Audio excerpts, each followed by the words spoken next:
ನಾನು ನಾಗರಾಜ್ ಶ್ರೀಧರ್ ಶೇಟ್ ಅಂತ. ಈಗಾಗಲೇ ನಾನು ಉತ್ತರ ಕನ್ನಡ ಜಿಲ್ಲೆಯ ಕುಮಟಾ ತಾಲೂಕಿನಿಂದ ಮಾತಾಡ್ತಿದ್ದೀನಿ.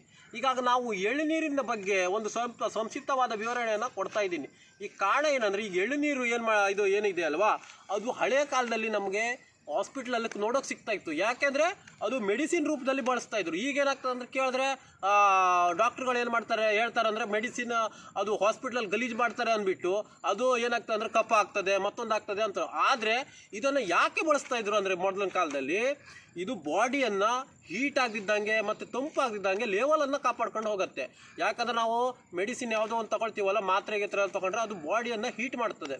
ಅದು ಬಾಡಿ ಹೀಟ್ ಮಾಡಿದವಾಗ ಇದು ಎಳ್ನೀರು ಏನು ಮಾಡ್ತದೆ ಕೇಳಿದ್ರೆ ತಂಪನ್ನು ಮಾಡ್ತದೆ. ಮೊದಲಿನ ಕಾಲದಲ್ಲಿ ನೀವು ನೋಡಿ, ನಾವೊಂದು 34 ನಾವು ಚಿಕ್ಕವರಿದ್ದಾಗ ಹಾಸ್ಪಿಟ್ಲಲ್ಲಿ ಎಳ್ನೀರನ್ನು ತೊಗೊಂಡು ಹೋಗ್ತಾಯಿದ್ರು. ಈಗ ಡಾಕ್ಟ್ರ್ ಏನು ಹೇಳ್ತಾ ಇದ್ದಾರೆ ಅಂದರೆ ಅದು ಕಫ ಆಗ್ತದೆ, ಮತ್ತೊಂದು ಆಗ್ತದೆ ಅಂತ ಹೇಳ್ತಾರೆ. ಕಫ ಯಾವುದಕ್ಕೂ ಕೂಡ ಯಾವುದೇ ಒಂದು ಕೋಲ್ಡ್ ವಸ್ತು ಕಫನೂ ಆಗ್ತದೆ, ಎಲ್ಲನೂ ಆಗ್ತದೆ. ಆದರೆ ಇದು ಬಾಡಿಯ ಒಂದು ಹೀಟಾಗು ತಂಪು ಮತ್ತು ಬಿಸಿಯನ್ನು ತಾಪಮಾನವನ್ನು ಕಾಪಾಡ್ಕೊಂಡು ಹೋಗುವಂಥ ತಾಕತ್ತು ಈ ಎಳ್ನೀರಿನಲ್ಲಿದೆ. ಯಾಕಂದರೆ ಇದು ಮೆಡಿಸಿನ್ ರೂಪದಲ್ಲಿ ಲವಣಾಂಶ ಆಗಿರ್ಬೋದು, ಮತ್ತು ಲೆವೆಲ್ ನಮ್ಮ ಬಾಡಿ ಲೆವೆಲನ್ನು ಕಾಪಾಡ್ಕೊಂಡು ಹೋಗ್ತದೆ. ವೆದರ್ಗೂ ಹೀಟ್ ವಾತಾವರಣಕ್ಕೂ ತಂಪು ವಾತಾವರಣಕ್ಕೂ ಮ್ಯಾನೇಜಿಂಗ್ ಆಗುವಂಥದ್ದು, ಒಂದು ಹೊಂದಾಣಿಕೆ ಆಗುವಂಥದ್ದು ಅಂದರೆ ಈ ಎಳ್ನೀರು ಮಾತ್ರ. ಬಾಕಿ ಯಾವುದಕ್ಕೂ ಆಸಕ್ತಿ ಇಲ್ಲ. ಯಾಕಂದರೆ ಕೆಲವೊಂದು ರಾಗಿ ಆಗಿರ್ಬೋದು, ಬಾಕಿ ಎಲ್ಲ ಆಗಿದ್ದು ಅದು ತಂಪು ಅಂದರೆ ತಂಪೇ ಇರ್ತದೆ. ಕೆಲವೊಂದು ಗೋಧಿ ಆಗಿರ್ಬೋದು, ಅದು ಹೀಟ್ ಅಂದರೆ ಹೀಟೇ ಆಗಿರ್ತದೆ.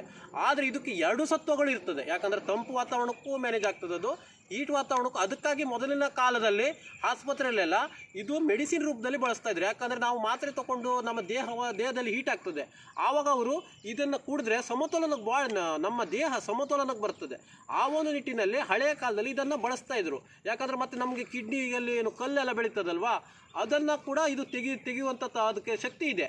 ಅದು ಈ ನೀರನ್ನು ಕುಡಿದ್ರೆ. ಮತ್ತು ನಮಗೆ ಬೇಸಿಗೆಗಾಲದ ಸಮಯದಲ್ಲಿ ಕೂಡ ಇಲ್ಲಿಯ ಕರಾವಳಿ ಭಾಗದ ಜನರಿಗೆ ಇದು ಭಾಳ ಮಹತ್ವದ ಪಾತ್ರವನ್ನು ವಹಿಸ್ತದೆ. ಯಾಕಂದರೆ ಹೀಟ್ ಆದವಾಗ ನಮಗೆ ಬಾಡಿಯಿಂದ ನಮ್ಮ ದೇಹದಲ್ಲಿ ಹೀಟ್ ಆದಾಗ, ಈಗ ನಾವು ಚಿಕನ್ ಏನಾದ್ರು ತಿಂದರೆ ಹೀಟ್ ಆದಾಗ ಇದು ಕುಡಿದ್ರೆ ನಮ್ಮ ದೇಹದಲ್ಲಿ ರಕ್ತ ಹೆರ್ಗೋಗೋದಿಲ್ಲ.